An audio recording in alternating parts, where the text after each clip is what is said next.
Good morning students, welcome to the hope for classes. आज का जो टॉपिक है वो क्लास 9th के वर्क और एनर्जी चैप्टर के पोटेंशियल एनर्जी है। So we are moving to the statement of potential energy.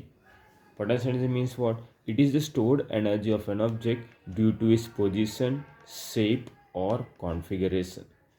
Okay यानी ऐसा हुआ कि अगर कोई भी ऑब्जेक्ट रेस्ट में होगा, whenever any object is at rest, during that time also there is one energy stored over there, तो that energy is said to be as what? Potential energy. फिर से रिपीट कर रहा हूँ, अगर कोई भी ऑब्जेक्ट रेस्ट में होगा ड्यूरिंग दैट टाइम ऑल्सो उसमें एक एनर्जी स्टोर्ड होता है, तो that energy is said to be as what? Potential energy. Okay, तो पोटेंशियल एनर्जी डिपेंड कर रहा है तीन चीज़ पे. पोटेंशियल एनर्जी डिपेंड कर रहा है मेनली कितने चीज़ पे? तीन चीज़ पे डिपेंड कर रहा है. फर्स्ट है उसका पोजीशन पे. ओके, वो कौन सा हाइट में है, कितना हाइट में है, that is is position. Second is what? The shape of that particular object. And third one is what? Configuration. Configuration यानी उसके अंदर जो पार्टिकल्स होता है, जैसे कि अगर इमेजिन करो कि लिक्विड पार्टिकल्स है तो उसका जो कॉन्फिगरेशन है पार्टिकल्स का, जो बोलते हैं ना बॉन्ड ऑफ अट्रैक्शन, हाँ, that is ATPS for configuration. उन सारे चीज़ पे डिपेंडेंट है. ओके, तो उसका जो फॉर्मूला है that is what? That is mgh. m means mass of the object, g is acceleration due to gravity and h is what? Height of the object. Okay, तो यहाँ पे इसका फॉर्मूला है, ये फॉर्मूला को हमको क्या करना है? डिराइव करना है. तो डिराइव करने के लिए मैंने ऑलरेडी एक फिगर ड्रॉ करके रखा हुआ है. ओके, उससे हम ये पूरा जो डेरिवेशन है पोटेंशियल एनर्जी का mgh वो हम डिराइव कर लेंगे. See imagine that one object is kept over there. Okay, एक बॉल है, ये बॉल को मैं यहाँ पे रखा हुआ. ओके, अब ये बॉल को एक पर्टिकुलर अर्थ पे, सपोज कोई भी ग्राउंड सरफेस से मैंने क्या किया हुआ है? रखा हुआ है. अब इसको मुझे लिफ्ट करके, I have lift this particular ball and kept it over where? Kept it over here. ये बॉल को मैं लिफ्ट करके कहाँ रख दिया?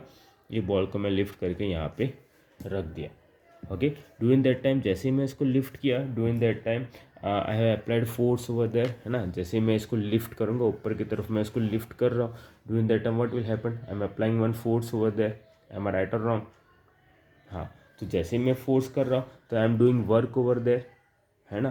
तो can I write here work done is equal to, okay, work done is equal to क्या होगा? Work done is equal to, you have to use the formula that is what?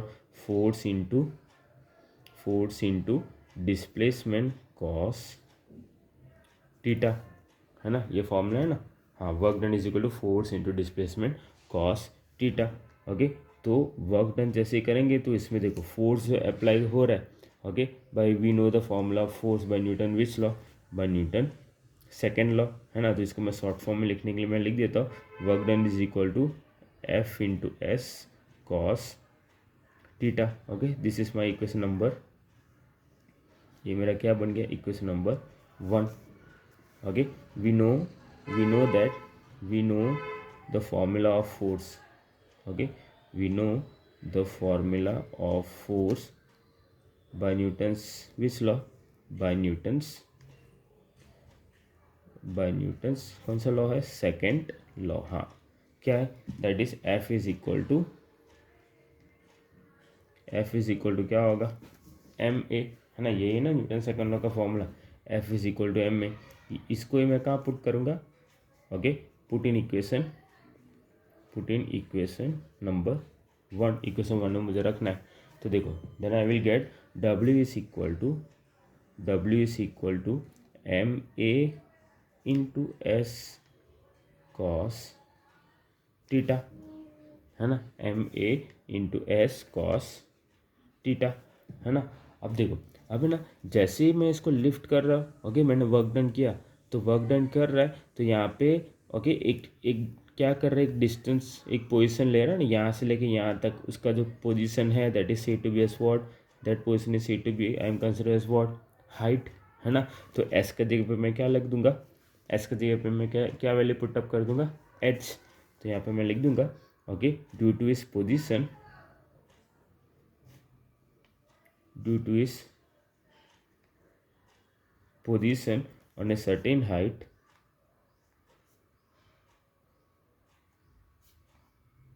due to its position on a certain height, तो यहाँ पे क्या होगा, s is equal to what, h.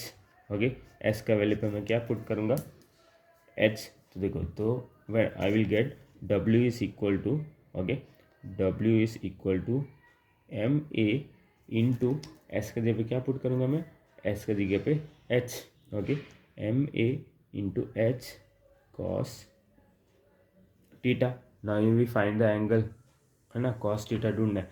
अब देखो, इसको मैं फोर्स दे रहा हूँ किस बाजू, आई am applying force in which direction, I am applying force in upward direction, है ना. फोर्स में किस बाजू दे रहा, ऊपर की तरफ, और ये डिस्प्लेस भी किस बाजू हो रहा है, ऊपर की तरफ, है ना. तो दोनों का जब सेम होगा, देखो फोर्स भी ऊपर की तरफ दे रहा हूँ, फोर्स भी ऊपर की तरफ दे रहा हूँ, और डिस्प्लेसमेंट भी कहाँ पे हो रहा है, ऊपर की तरफ हो रहा है. तो what is the angle in between this two, it will be 0 और 90 और 180. हमने सीखे थे ना, कॉस का 3 वैल्यू तुमको याद रखना है, कॉस 0 होगा या कॉस 90 होगा या कॉस 180 होगा.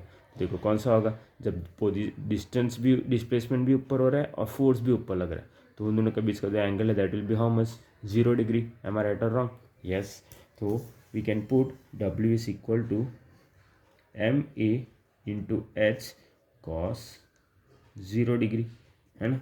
अब यहाँ पे ये A है, okay, that we can say acceleration due to gravity, है ना. मैं ऊपर की तरफ जा रही, ऑब्जेक्ट वर्टिकली मूव नहीं हो रहा, ऑब्जेक्ट का हॉरिजॉन्टली मूव नहीं हो रहा है, कहाँ हो रहा है, वर्टिकली ऊपर जा रहा है ना.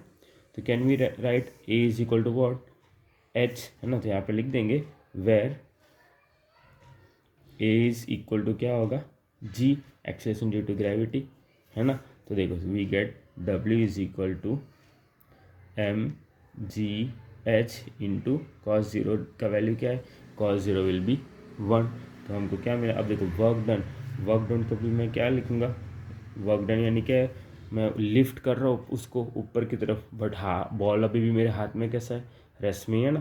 तो can we say it is, उसके अंदर क्या भर रहा है, it is filled with what, one type of energy, that is what, potential energy. तो potential energy is equal to क्या मिला, एम जी एच, है ना.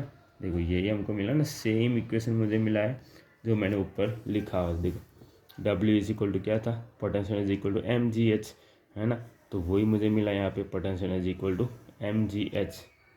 Okay, you understand the content, तुमको थोड़ा उसको क्लियर, उसको इलाबोरेट कर रहा. ओके, तो बहुत ही सिंपल डेरिवेशन है, बहुत सारे बच्चों को फिर भी बहुत कन्फ्यूजन हो रहा है. तो इसलिए बिकॉज ऑफ दिस रीज़न मैं 1 बाय 1 स्टेप से मैं उसको सॉल्व किया. Okay, I hope you clear about this particular topic that is potential energy. Thank you.